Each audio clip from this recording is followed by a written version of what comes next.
उस सन्नाटे में ट्रक की हेडलाइट्स ने सिर्फ अंधेरा नहीं चीरा था, बल्कि एक गहरी साजिश पर रोशनी डाली थी। उस चमकती रोशनी के बीच खड़ा वो साया, जिसका चेहरा तो नहीं दिख रहा था, लेकिन उसके इरादे बेहद खौफनाक थे। मालिक, माल गोदाम में उतार दिया है, अब मेरी बख्शीश तो दे दीजिए। अब मैं जब भी मुंह खोलेगा बस भीख ही मांगेगा। ये ले तुम्हें 50,000, लेकिन याद रहे जब तक मैं न कहूँ गाँव में तुम अपनी शक्ल मत दिखाना। अब चल गायब हो जा कुछ दिन के लिए।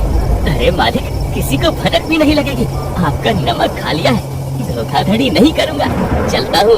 राजस्थान की सीमा पर बसा छोटा सा गांव धनपुरा। वैसे तो यहाँ कड़ाके की ठंड पड़ती थी, लेकिन इस बार कुदरत का कहर कुछ अलग था। काले बादलों ने गांव को घेर रखा था। इसी तूफानी रात में गांव के बाहर एक साजिश रची जा रही थी। दूसरी तरफ 3 दिनों से हो रही बारिश के कारण गांव के कच्चे घरों की छतें टपक रही थी। जलावन की लकड़ियां गीली होने के कारण चूल्हे नहीं जल पा रहे थे। लोगों के खाने पर भी आफत सी आ गई थी। हे भगवान, गरीबों पर तो दया करो। ठंड क्या कम थी जो अब ये बारिश भी जान लेने पर तुली है। अरे ओ बसंत की माँ, लकड़ियाँ जलाई कि नहीं? मेरे प्राण निकल रहे हैं ठंड से। माँ जी, सारी लकड़ियाँ गीली हो गई हैं, चूल्हा कैसे जलाऊं? सही कह रही है अम्मा, खेतों में पानी भर गया है, मजदूरी बंद है और अब घर में सूखा भी कुछ नहीं बचा। बसंत का घर गांव के सबसे गरीब घरों में से एक था। टपकती छत और गीले बिछौने ने उनकी रात हराम कर दी थी। तभी ममता की सास खिड़की से बाहर झांकती है। उसे बिजली की चमक में मोहन राशन वाले की दुकान के शटर पर कोई परछाई दिखती है। अरे, इतनी रात गए मोहन की दुकान का शटर कौन खोल रहा है? अरे अम्मा, इतनी बारिश हो रही है, शाम से ही मोहन ने अपनी दुकान बंद कर दी थी, फिर रात को उसकी दुकान का शटर कौन खोलेगा? हे भगवान, जरूर कोई चोर होगा। बसंत, जा देख कर आ, कहीं बेचारे मोहन की दुकान लुट न जाए। एक ही तो भला आदमी है वो इस गांव का, हमेशा गांव वालों की मदद ही की है। नहीं, आप बाहर नहीं जाओगे, वो चोर है, कोई नुकसान पहुंचा सकता है। अरे ममता, डर मत, मैं पड़ोसियों को साथ ले जाता। तभी बसंत और 2-3 पड़ोसी लाठियां लेकर दुकान के पास पहुंचते हैं। हैरानी की बात ये थी कि शटर बंद था, लेकिन ताला खुला था। बसंत भैया, ताला तो खुला है, लेकिन अंदर से कोई आवाज नहीं आ रही। मोहन भैया, आप अंदर हैं क्या? सन्नाटा छाया हुआ था। बसंत ने हिम्मत करके शटर उठाया। दुकान खाली थी, न चोर था न मोहन। अरे, यहाँ तो कोई नहीं है, चलो मोहन भाई के घर चलकर उन्हें खबर देते हैं। जब गांव वाले मोहन के घर पहुंचते हैं, तो मोहन रजाई में बैठा आग ताप रहा था। दरवाजा खटखटाने पर वो बाहर आता है। अरे बसंत भाई, अब इतने रात को आप सब यहाँ?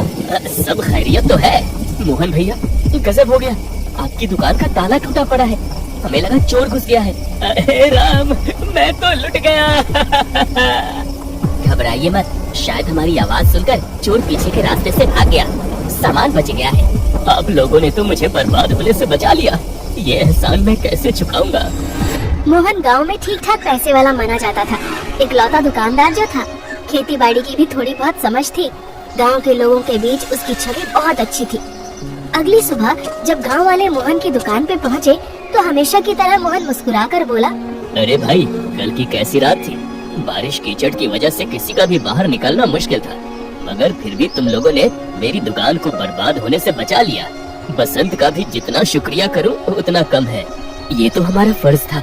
सब लोग बातें कर ही रहे थे कि तभी धान कली बड़बड़ाती हुई मोहन की दुकान पे आ पहुंचती है। अरे बसंत, यहाँ खड़ा क्या गप्पे मार रहा है? अरे इतनी ठंड बढ़ती जा रही है, कुछ काम धंधा ढूंढ ले, घर में लकड़ी दाल तेल सब खत्म होने की कगार पर है। ऐसी बारिश में कहाँ जाऊँ? खेतों पर भी कोई काम नहीं है, भगवान भी हमेशा हम गरीबों की परीक्षा लेता है। मोहन सारी बातें सुन रहा था। ये सब देख के वो काफी दुखी महसूस कर रहा था। उसने गांव वालों के सामने एक घोषणा की, हम सब ठीक शाम के 5 बजे गांव के चौराहे पर मिलते हैं। जितने भी गांव के जरूरतमंद लोग हैं वहाँ इकट्ठा हो, हम इसका कुछ न कुछ हल जरूर ढूंढेंगे। ठीक है मोहन बाबू। शाम का वक्त था, सभी गांव वाले चौराहे पर इकट्ठा हो गए थे। घबराओ मत, मैं खुद हर घर में राशन पानी की व्यवस्था करूंगा, वो भी निःशुल्क, पूरी तरह मुफ्त। जब तक ये विपत्ति टल नहीं जाती, मेरी दुकान से उधार राशन ले जाओ। पैसे का हिसाब किताब भी अपनी डायरी में लिख लूंगा। जब आप लोगों के पास पैसे हो तब दे देना। गांव वाले ऐसे खुश हुए जैसे संकट से उबारने के लिए मोहन के रूप में भगवान उतर आए हो। सभी मोहन की जय जयकार करने लगे। जिंदाबाद जिंदाबाद, मोहन भैया जिंदाबाद। अगली सुबह मोहन की दुकान पर मेला सा लगा था। भूखे और लाचार गांव वाले मोहन को भगवान मानकर कतार में खड़े थे, लेकिन किसी ने ध्यान नहीं दिया कि मोहन राशन देने से पहले एक कोरे कागज या रजिस्टर पर सबके अंगूठे लगवा रहा था। अरे काका, बस यहाँ अंगूठा लगा दो। ये तो बस यादाश्त के लिए है कि मैंने किसको कितना दिया। सरकार को दिखाना पड़ता है ना कि मैंने समाज सेवा की है। मोहन बाबू, तुम तो देवता हो। सरकार तो सो रही है, पर तुमने हमारी सुध ली। देखा भाइयों, मैंने कहा था ना, हमारे गांव में कोई भूखा नहीं सोएगा। मोहन मेरा खास आदमी है। मैंने ही इसे कहा था कि गांव वालों के लिए अपनी दुकान खोल दो। भीड़ में खड़ा कल्लू, जो शहर में पढ़ाई करता था, उसे मोहन का रजिस्टर पर अंगूठा लगवाना खटक रहा था। कुछ इस तरह रात हो जाती है। अचानक से जोर की बिजली कड़कती है। रात के 3 बज रहे थे। कल्लू की नींद खुल जाती है। वो पानी पीने के लिए रसोई की ओर जा ही रहा था कि उसने खिड़की से देखा कि मोहन की दुकान के पीछे से धुआं उठ रहा है।